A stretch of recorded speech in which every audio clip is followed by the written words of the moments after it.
اعوذ باللہ من الشیطان الرجیم، بسم اللہ الرحمن الرحیم۔ السلام علیکم ویورز، کیسے ہیں آپ لوگ؟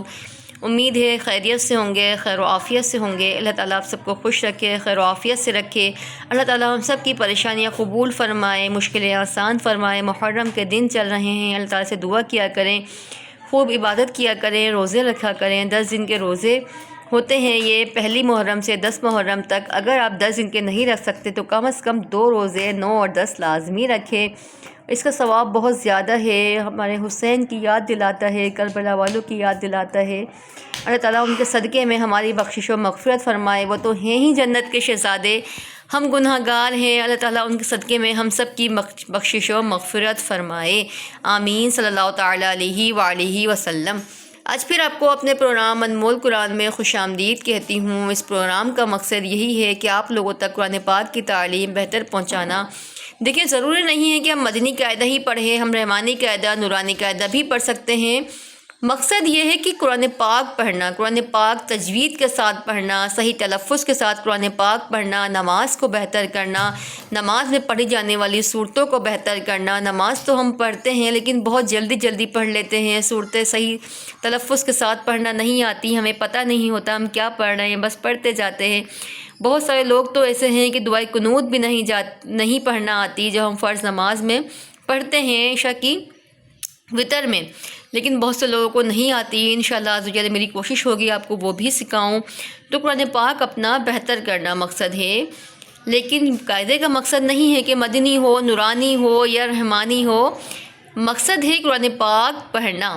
امید ہے آپ کو میری بات سمجھ میں آئی ہوگی۔ ہماری جو پہلے کی پھپھیاں دادیاں وغیرہ ہوتی ہیں وہ قرآن پاک پڑھی ہوئی ہوتی ہیں لیکن تلفظ صحیح نہیں ہوتے، مخرج نہیں پتہ ہوتا، قاف اور کاف نہیں پتہ ہوتا، حمزہ اور الف نہیں پتہ ہوتا، عین نکالنا نہیں آتا، قاف کو نہیں نکالنا آتا، ہا اکثر لوگوں کو نہیں نکالنا آتا۔ تو ہماری کوشش ہوتی ہے کہ آپ کے مخرج بہتر کروائیں، قرآن پاک آپ کا بہتر کروائیں۔ اگر آپ کا ہمارا پڑھانا اچھا لگتا ہے تو ہمیں اپنا کامنٹس لازمی کیا کریں، ویڈیو کو شیئر کیا کریں، چینل کو لائک سبسکرائب لازمی کیا کریں، اس سے ہماری بھی حوصلہ افزائی ہوتی ہے۔ ہمیں بتایا کریں آپ کو ہمارا پڑھانا کیسا لگتا ہے۔ آئیے اپنے سبق کا آغاز کرتے ہیں۔ الحمدللہ عزوجل ہم آہستہ آہستہ کر کے قاعدے کے اختتام پر پہنچ گئے ہیں۔ امید ہے کہ شروع سے آپ کو ہمارا پڑھانا سمجھ میں آتا ہوگا۔ میں آپ کو بہت تفصیل سے پڑھاتی ہوں، ہر حرف سمجھاتی ہوں، کوشش یہی ہوتی ہے کہ آپ کو بہتر طریقے سے قرآن پاک سمجھاؤں، ٹھیک ہے؟ تقریر نمبر ہمارا 20 چل رہا ہے۔ الحمدللہ ہم نے اظہار مطلق تو پڑھ لیا ہے، اب ہم پڑھتے ہیں تقریر نمبر 20 کا آگے، ٹھیک ہے؟ تسہیل، تسہیل کسے کہتے ہیں، امالہ کسے کہتے ہیں، امالہ والی رو کیا ہوتی ہے، تسہیل کے کیا معنی ہیں۔ آئیے ہم پہلے اس کا تعارف تھوڑا سا سمجھ لیتے ہیں۔ تسہیل کے کیا معنی ہیں؟ تسہیل کے معنی ہیں نرمی کرنا، یعنی دوسرے حمزہ کو نرمی کے ساتھ پڑھنا۔ قرآن پاک میں صرف ایک کلمے میں ہی تسہیل واجب ہے، ٹھیک ہے؟ تسہیل کے معنی ہیں نرمی کرنا، یعنی دوسرے حمزہ کو نرمی کے ساتھ پڑھنا۔ اگر آپ سے کوئی پوچھتا ہے کہ تسہیل کے کیا معنی ہیں تو آپ کہو گے تسہیل کے معنی ہیں نرمی کرنا اور دوسرے حمزہ کو نرمی کے ساتھ پڑھنا۔ اچھا، امالہ کسے کہتے ہیں؟ بہت سے لوگ کہتے ہیں امالہ والی رو، امالہ والی رو، امالہ کسے کہتے ہیں؟ امالہ کسے کہتے ہیں، امالہ والی رو کیا ہوتی ہے؟ تو آج ہمیں آپ کو بتائیں گے امالہ کسے کہتے ہیں اور کس طرح پڑھتے ہیں۔ زبر کو زیر کی طرف اور الف کو یا کی طرف مائل کر کے پڑھنے کو امالہ کہتے ہیں۔ زبر کو زیر کی طرف اور الف کو یا کی طرف مائل کر کے پڑھنے کو امالہ کہتے ہیں۔ امالہ کی را کو اردو کے لفظ قطرے کی را کی طرح یعنی ری نہیں بلکہ رے پڑھیں گے، را یا زیر ری نہیں بلکہ را یا زیر رے پڑھیں گے۔ امالہ کی ہجے اس طرح کریں گے، میم، ٹھیک ہے؟ وہ میں آپ کو ہجے کر کے بتاتی ہوں، اس میں شاید سمجھ میں نہیں آئے گی، تو آئیے ہم سبق بھی پڑھتے ہیں۔ حمزہ زبر آ، حمزہ عین زبر آ، جیم زبر جا، جا، میم یا زیر مش، جمش، یا واو دو پیشیوم، جمشیوم، یہ ہے تسہیل، ٹھیک ہے؟ حمزہ کو میں نے آپ سے کہا تسہیل کے معنی نرمی کرنا، یعنی دوسرے حمزہ کو نرمی کے ساتھ پڑھنا، آر، ٹھیک ہے۔ عین کو بہتر کیا کریں، بہت سے لوگ ہوتے ہیں عین پڑھنا نہیں آتا، جمی یوں پڑھ لیتے ہیں، نہیں، اس الفاظ کو صحیح طریقے سے پڑھنا سیکھیں۔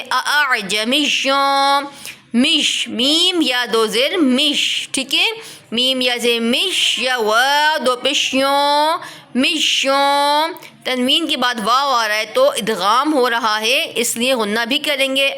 جمیشوں، واو زبر وا، عین زبر ع، وا، را زبر را، وعر، با یا زیر بش یا دو پیشیون، جمیشوں وعربیشن، ٹھیک ہے، اس الفاظ کو اس طرح سے ادا کریں گے، اعجمیشوں وعربیشن۔ دوسری آتی ہے ہماری امالہ۔ اب امالہ کی را کو کس طرح پڑھیں گے؟ میم جیم زبر مج، را امالہ والی کھڑی رے، مج رے، ٹھیک ہے۔ اب آپ کو اس طرح بھی بول سکتے ہیں، را امالہ والی رے، بہت سے لوگ اس طرح بھی بولتے ہیں، بہت سے اس طرح بھی بولتے ہیں، را امالہ والی کھڑی رے اور را امالہ والی رے، اس طرح دونوں طرح سے بولنا ہی ٹھیک ہے۔ را امالہ والی رے، مج رے، ہا کھڑا زبر ہا، مج رے ہا، با حمزہ زیر ب، سین زبر سا، بئس، لام سین زیر لس، بئس لس، میم لام پیشمل، بئس لسمل، میم لام پیشمل، بئس لسمل، فا پیشفو، سین واو پیشسو، فسو، قاف پیشقو، فسوق، بئس الاسم الفسوق۔ دیکھیں اس کلمے میں لام سے پہلے جو الف ہے اس کو بھی نہیں پڑھیں گے، لام کے بعد جو الف ہے اس کو بھی نہیں پڑھیں گے، ٹھیک ہے۔ یہ تو ہمارا سبق نمبر 20۔ امید ہے آپ کو سمجھ میں آیا ہوگا، کوئی بات سمجھ میں نہیں آتی تو پوچھ لیا کریں، چینل کو لائک سبسکرائب لازمی کیا کریں۔ انشاءاللہ جلد کل ایک اور سبق کے ساتھ آپ سے ملاقات کریں گے۔ اپنا بہت سارا خیال رکھا کریں، دعاؤں میں یاد رکھا کریں، ہمیں بتایا کریں آپ کو ہمارا پڑھانا کیسا لگتا ہے، کوئی بات سمجھ میں نہیں آتی تو وہ بھی پوچھ سکتے ہیں۔ میری کوشش یہی ہوتی ہے کہ آپ کو تفصیل سے سمجھاؤں، ہر حرف کے آپ کو مطلب بتاؤں، لیکن آپ کو پھر بھی کوئی بات سمجھ میں نہیں آتی تو پوچھ سکتے ہیں۔ میرے جو نئے آنے والے ویورز ہیں ان سے یہی کہوں گی کہ قاعدہ شروع سے پڑھیں، فرسٹ ویڈیو سے دیکھیں، انشاءاللہ آپ کو ساری ویڈیو ریگولر مل جائیں گی۔ چینل کو لائک سبسکرائب لازمی کیا کریں تاکہ کوئی ویڈیو کوئی سبق آپ سے مس نہ ہو۔ انشاءاللہ کل ایک اور سبق کے ساتھ آپ سے ملاقات کریں گے۔ اپنا بہت سارا خیال رکھیے گا، دعاؤں میں یاد رکھیے گا۔ اللہ حافظ۔